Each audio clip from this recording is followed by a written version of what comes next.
আমরা ইংরেজিতে কথা বলি, ইংরেজিতে লিখি, ইংরেজিতে পড়ি, ইংরেজিতে কমিউনিকেট করি এবং ইংলিশ ল্যাঙ্গুয়েজ বা লিটারেচার ছাড়া এই আধুনিক পৃথিবীতে আমরা একদমই হ্যান্ডিক্যাপড। তাহলে সেই ইংলিশ লিটারেচার বা ল্যাঙ্গুয়েজের ইতিহাসটি কি? কোথা থেকে এলো? তার বৈশিষ্ট্যগুলো কি? কেন আজ সমগ্র পৃথিবী কেন ইংলিশ ল্যাঙ্গুয়েজ বা লিটারেচারকে ইন্টারন্যাশনাল ল্যাঙ্গুয়েজ হিসেবে স্বীকৃতি দিল? আর ইতিহাস আমাদের জানা দরকার। এই ইতিহাস এর প্রত্যেকটা চ্যাপ্টার ধরে ধরে তার বিস্তারিত চ্যাপ্টার গুলো আমি আগের দিন আলোচনা করেছি। সেই অনুসারে প্রত্যেকটা চ্যাপ্টারের অর্থাৎ দ্য এজ বা পিরিয়ড তার বৈশিষ্ট্য কি, কত সাল থেকে কত সাল পর্যন্ত, সেই সময়কার নোটেবল রাইটার্স কারা এবং আউটস্ট্যান্ডিং রাইটিংস গুলো কি, কোন প্যাটার্নে লেখা হতো, এর বিস্তারিত তথ্য চ্যাপ্টার ধরে আলোচিত হবে আমাদের এই YouTube channel sir Abhishek Barman. আজ ক্লাস নাম্বার 2। আজকের আলোচিত বিষয় ওল্ড ইংলিশ বা Anglo Saxon period from 450 AD to 1066 AD. তাহলে আমরা আজকে আলোচনা করছি কি ওল্ড ইংলিশ। এই ওল্ড ইংলিশকে অনেকে বলে অ্যাংলো সেকশন পিরিয়ড, যা শুরু হয়েছিল 450 এডিতে এবং শেষ হয়েছিল 1066 এডিতে। এই ওল্ড ইংলিশকে আমরা অ্যাংলো সেকশন পিরিয়ড কেন বলবো আমি পরবর্তীতে আসছি। 2 নম্বর, চলো আজকে আমরা শুরু ইন্ট্রোডাকশন। দেখো, আজকে যে ইংলিশটা আমরা বলছি, যে ইংলিশটা আমরা দেখছি, এই ইংলিশে কি প্রাচীন ইংলিশ? না, একদমই না। তাহলে কোথা থেকে এলো? কে নিয়ে এলো? আদৌ কি ইংল্যান্ডে উৎপত্তি, বা ইংল্যান্ডে আজকের যে বাসিন্দা আমরা যে লোকজনগুলো দেখছি, এরাই কি প্রাচীনকালের ইংল্যান্ডের অধিবাসী? এই তথ্যই আজকে আমি পয়েন্ট টু পয়েন্ট পয়েন্ট আকারে আলোচনা করব। কি কি আলোচনা করব আজকে? দেখো, what is the history of English literature. তারপরে কি আলোচনা করব what is the origin of English language or literature, অর্থাৎ উৎপত্তি কোথা থেকে। এবং সর্বোপরি আজকে আমরা জানবো from where the name of England or Britain originates. আজকে যে আমরা ইংল্যান্ড বা ব্রিটেন দেখছি, এটা কে আবিষ্কার করলো, কোথা থেকে এলো, এটা কি আগেই ছিল, না কিভাবে এলো, কারা নিয়ে এলো, এই টপিকগুলো আজকে আমি বিস্তারিত অথচ পয়েন্ট আউট আকারে আলোচনা করছি। So let's go. তার আগে আমি বলে দিচ্ছি, এই যে ক্লাসটি, এর কারা কারা উপকৃত, কাদের কাদের প্রয়োজন। আমার মনে হয় প্রত্যেকটা এডুকেটেড লোকেদেরই এই তথ্যগুলো জানা প্রয়োজন। কেননা আমরা কম বেশি প্রত্যেকে ইংলিশ ল্যাঙ্গুয়েজকে নিয়েই কিন্তু আমরা এই বহির্বিশ্ব অর্থাৎ বাড়ির বাইরে সমস্ত বিজনেস, এডুকেশন, ট্রিটমেন্ট সমস্ত ক্ষেত্রেই কিন্তু এই ইংলিশ ল্যাঙ্গুয়েজ কিন্তু আমাদের লাগেই লাগে। তাই আমার মনে হয় প্রত্যেকের এই তথ্যগুলো, বেসিক তথ্য আমাদের জানা প্রয়োজন। এবং এছাড়াও মেইনলি যাদের জন্য আমি ডিজাইন করেছি, সমস্ত college and university students of English literature, Bharatvarsha তথা পৃথিবীর সমস্ত কলেজগুলো যে সিলেবাস আছে হিস্ট্রি অফ ইংলিশ লিটারেচার, তাদের প্রয়োজন লাগবে। এবং ইউনিভার্সিটি স্টুডেন্টসদের, বিশেষ করে যারা ইংরেজি সাহিত্য নিয়ে পড়াশোনা করছো, ভীষণ কাজে দেবে। তারপর কি aspirants of UGC, net and set. Net এবং সেট পরীক্ষাতে তোমরা জানো প্রচুর কোশ্চেন আসবে কিন্তু এই ইংলিশ লিটারেচার থেকে। তো তারপরে কে ডাব্লিউবিপিএস অর্থাৎ West Bengal public service commission যে অ্যাসিস্ট্যান্ট মাস্টার বা মিস্ট্রেস নিয়োগ করে সরকারি স্কুলগুলোতে, নোটিফিকেশন বেরিয়েছে, পরীক্ষার ডেট ঘোষণা হয়েছে, সেপ্টেম্বর মাসে পরীক্ষা হবে। ব্যাপক সংখ্যক নিয়োগ হতে চলেছে। এরা সবচেয়ে বেশি ইমিডিয়েট উপকৃত হবে এই ডাব্লিউবিপিএসসির ক্যান্ডিডেটসরা, যারা টিচার প্রফেশনে আসতে চাও। তারপরে কারা? এসএলএসটি অর্থাৎ স্কুল সার্ভিস কমিশনের যে স্টেট লেভেল যে সিলেকশন টেস্ট হয়, তারা, Madrasa service commission, UPTG, PGT, railway teacher recruitment, NVS, KVS, DSSB এবং ঝাড়খণ্ড পেট। ভারতবর্ষের বিভিন্ন প্রান্তে যে শিক্ষক নিয়োগগুলো হয়, এরা শিক্ষক নিয়োগ করে থাকে। প্রত্যেকটা পরীক্ষার্থীর জন্য আমার এই ক্লাস ভীষণভাবে তোমাদের কাজে লাগবে। তোমরা খাতা কলম নেবে এবং টুকে রাখবে। আশা করছি অ্যাংলো সেকশন পিরিয়ড থেকে এই ওল্ড ইংলিশ পিরিয়ডের একটি প্রশ্ন তোমাদের বাদ যাবে না। তো লেটস গো।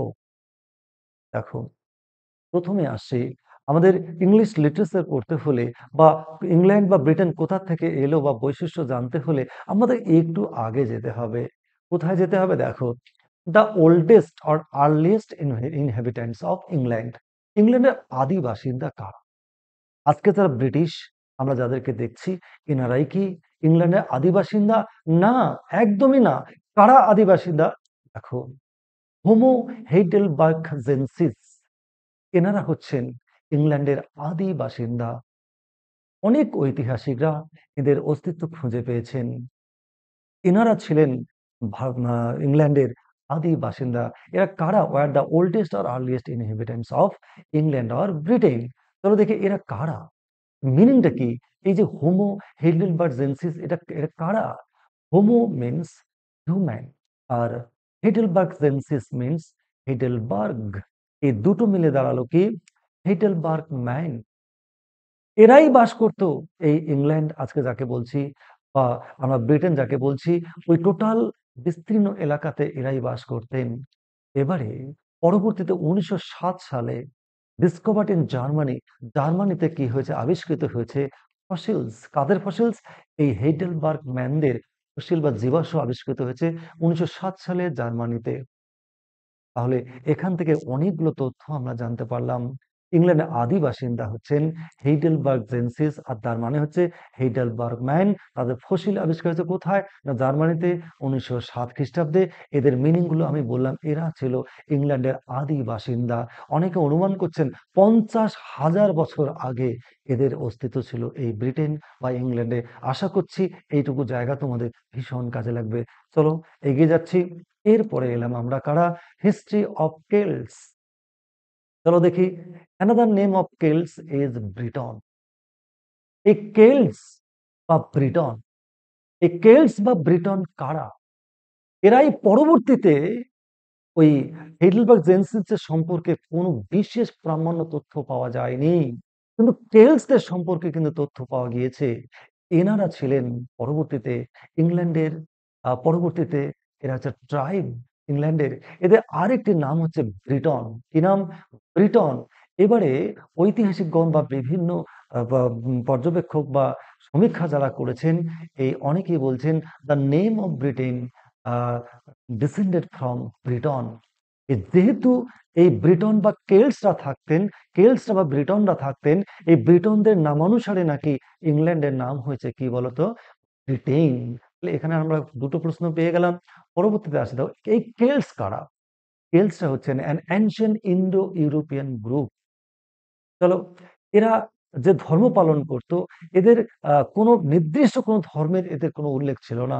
তবে হ্যাঁ, এইটুকু জানা গিয়েছে, religion of Celts led by Druids, high ranking priest of Celts. অর্থাৎ কেল্টসদের মধ্যে যারা হাইয়েস্ট র্যাঙ্ক বা প্রিস্ট, যারা হাইয়েস্ট র্যাঙ্ক হোল্ড করত, তারাই কি করত? এদের ধর্ম পালন, ধর্ম চর্চায় তারা তাদেরকে নেতৃত্ব দিত। তাহলে এখান থেকে আমরা অনেকগুলো তথ্য পেলাম। কেল্টসরা কারা? কেল্টস আর ব্রিটেন কারা? ব্রিটন কারা? ইংল্যান্ড নাম কোথা থেকে এলো, এবং এরা কেল্টসের অস্তিত্ব কি, এবং কোন ধর্ম, এবং এদের কে লিড করতো, এইটুকু তথ্য আমরা জানতে পারলাম। এবার হেইডেলবার্গজেনসিস গেল, এবার এলো কেল্টসরা এলো। এইবার দেখি, এবার দেখো রোমানস রুলস ইন ব্রিটেন। কেন? Roman emperor Claudius invaded Britain 43 এডি। তখন সমগ্র পৃথিবীতে রোমানদের আধিপত্য। যেমন আমাদের ভারতবর্ষ স্বাধীন হওয়া আর তার আগে সমস্ত পৃথিবীটার একটা বড় পার্সেন্টেজ ব্রিটেন বা ইংল্যান্ডের ব্রিটিশদের হাতে ছিল। সেই রকমই একটা সময় প্রাগৈতিহাসিক যুগে রোমানদের আধিপত্য সমস্ত ইউরোপে বিস্তৃত ছিল। তো রোমানরা কি করলো? এই ক্লডিয়াস নামে এক রোমান শাসক, তিনি ব্রিটেন অ্যাটাক করলেন। কবে? 43 এডিতে।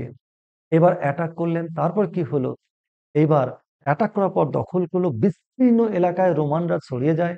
এবং আমাদের দেশে যেমন ব্রিটেন বা ব্রিটিশরা শাসন করত, এইরকম কি করত ইংল্যান্ডে বা ব্রিটেনে রোমানদের আধিপত্য বিস্তার করলো, বিস্তীর্ণ এলাকা তারা দখল করলো। এবং শুধু তাই নয়, এরা কি করলো? ব্রিটেনে এরা স্থায়ী সরকার গঠনের কথা ভাবলো, রাস্তাঘাট নির্মাণ করলো, স্থায়ী মিলিটারি শাসন ব্যবস্থা করলো, ট্যাক্সের ব্যবস্থা করলো।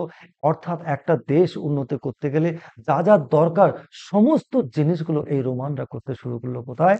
না ইংল্যান্ডে বা ব্রিটেনে। পরবর্তীতে কি হলো? ইতিহাসের নিয়মেই রোমানদের যে পীঠস্থান রোম, সে রোমকে আক্রমণ করলো অন্য প্রজাতি। তখন রোমানরা কি করলো? এই ইংল্যান্ড বা ব্রিটেন ছেড়ে চলে গেল রোমে। কেন? না রোমকে প্রোটেক্ট করতে হবে, রক্ষা করবার জন্য গেল। এবার চলে গেল, রোমরা চলে গেল। এইবার arrival of angle Saxon and Jutes, main point. চলো, এইবার কি করলো? পরবর্তীতে আহ যখন এরা চলে গেল, এই রোমানরা চলে গেল, ইংল্যান্ডে তখন অ্যাটাক করলো পিক্টস নামে এক ট্রাইব গোষ্ঠী। পিক্টস, PICTS, পিক্টস অ্যাটাক করলো।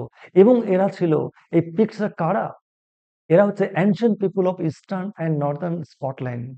এরা স্কটল্যান্ড পূর্বের এবং উত্তরের বিস্তীর্ণ এলাকার এই বাসিন্দা হলো এই পিক্টস।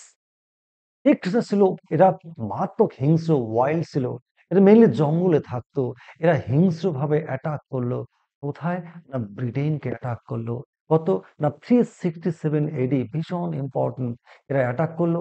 এই অ্যাটাককে প্রতিহত করবার মতো ক্ষমতা কেল্টসদের ছিল না। আর সেই কারণে Celts invited Angles, Saxon and Jutes in 449 AD। 449 এডিতে কেল্টসরা তখন আমন্ত্রণ জানালো অ্যাঙ্গেলস, স্যাক্সন এবং জুটস নামক তিনটি ট্রাইবস বা গ্রুপকে তারা ইনভাইট করলো। এরা কারা? অ্যাঙ্গেলস, স্যাক্সন, জুটস কারা? Germanic tribe group. এরা মেইনলি জার্মান এবং ডেনমার্কের বাসিন্দা। এরা তিনটা গ্রুপ, ট্রাইবস, এরা ইংল্যান্ডে এলো। আসার পরে কি করলো? লড়াই শুরু হয়ে গেল কার সাথে? না এই পিক্সদের সাথে। ভীষণ লড়াই করে এরা পিক্সদের হারিয়ে দিল। দেওয়ার পর কি হলো? এবারে ওরা শুরু হয়ে গেল এবার ওদের শাসন ব্যবস্থা। অর্থাৎ এই যে তিনটা গোষ্ঠী এলো, কি অ্যাঙ্গলস, স্যাক্সন অ্যান্ড জুটস, তাদের মধ্যে অ্যাঙ্গলস অ্যান্ড স্যাক্সন এরা ছিল খুব ও সংখ্যায় বেশি এবং অত্যন্ত পাওয়ারফুল জুটসদের থেকে। পরবর্তীতে কি করলো? অ্যাঙ্গলস এবং স্যাক্সন এই দুটো প্রজাতি ইংল্যান্ডের বিস্তীর্ণ এলাকা দখল করলো এবং তারা শাসন ব্যবস্থা শুরু করলো এবং দীর্ঘদিন তারা ব্যবস্থা চালাতে শুরু করলো। এইবার আমরা জানবো the history of the name England. কি করে ইংল্যান্ড এলো? England originated from Englaland. কি নাম? কোথা থেকে এলো? ইংলাল্যান্ড। ভীষণ ইম্পর্টেন্ট, অনেক চাকরির পরীক্ষাতে এসেছে। ইংলাল্যান্ড মানে কি? Englaland means land on the Angles. অর্থাৎ এদের মধ্যে অ্যাঙ্গলস দ্বারা, এবং এরা ভীষণভাবে ক্ষমতাশালী ছিল এবং এদের প্রভাব বিস্তার এতটাই করে গেল যে এই যে অ্যাঙ্গেলস থেকে হয়ে গেল ইংলাল্যান্ড। ইংলাল্যান্ড, ল্যান্ড অফ অ্যাঙ্গেলস। তারপরে কি হলো? এই আস্তে আস্তে আস্তে আরো যখন এরা আধিপত্য বিস্তার করলো, আস্তে আস্তে সেই ইংলাল্যান্ড বা দ্য ল্যান্ড অফ অ্যাঙ্গেলস থেকে মডার্ন নেম হয়ে গেল ইংল্যান্ড। এইবারে কি হলো? Anglo Saxons ruled from 410 AD to 1066 AD এবং কেলসরা মিলে সহ অবস্থান করতে শুরু করলো যৌথভাবে কেলসদের সঙ্গে, এবং অ্যাংলো সেকশনরা শাসন করলো 410 AD থেকে 1063 AD পর্যন্ত নির্বিঘ্নে। এবারে আসি আমরা, এই যে this period England divided 7 kingdoms. তো এই কেলসরা মিলে মেইনলি অ্যাংলো সেকশনরা সাতটা, টোটাল ইংল্যান্ডকে সাতটা কিংডমে ডিভাইড করে নিয়ে শাসন ব্যবস্থা চালাতে শুরু করলো। Number one, Northumbria, two two কি Mercia, East Anglia, Essex, Sussex, Wessex and Kent. ভীষণ ইম্পর্টেন্ট এই সাতটা প্রভিন্স বা কিংডমে ডিভাইড করে তারা শাসন কার্য চালাতে শুরু করলো। এবারে আসি আমরা literary features of old English period. ভীষণ ইম্পর্টেন্ট। এই সময় যে লিটারেচার আমরা করছি, সেই লিটারেচারের ফিচার্স গুলো বা বৈশিষ্ট্যগুলো কি কি, যেগুলো পরবর্তীতে এই আজকের আধুনিক পর্যায়ে নিয়ে এলো। চলো দেখে নিই ওই সময় লিটারি ফিচার্স। প্রচন্ড ইম্পর্টেন্ট, কিন্তু এখান থেকে কোশ্চেন প্রচুর আসে। প্রমিনেন্ট ইউজ অফ অ্যালিটারেশন, অর্থাৎ কি কনসোনেন্টের ব্যবহার প্রতিটা ওয়ার্ডের শুরুতে, প্রত্যেকটা লাইনের যে প্রথম ওয়ার্ডের ফার্স্ট লেটারটা বারবার উচ্চারণ করা, এটা হচ্ছে অ্যালিটারেশন। ভীষণভাবে দেখা যেত। ১ number. ২ number main focus on the heroic themes. তাদের ওই সময় তো মেইন টপিক হচ্ছে হিরোইজম, লড়াই করো, যুদ্ধ করো। তাই হিরোইক থিম ছিল।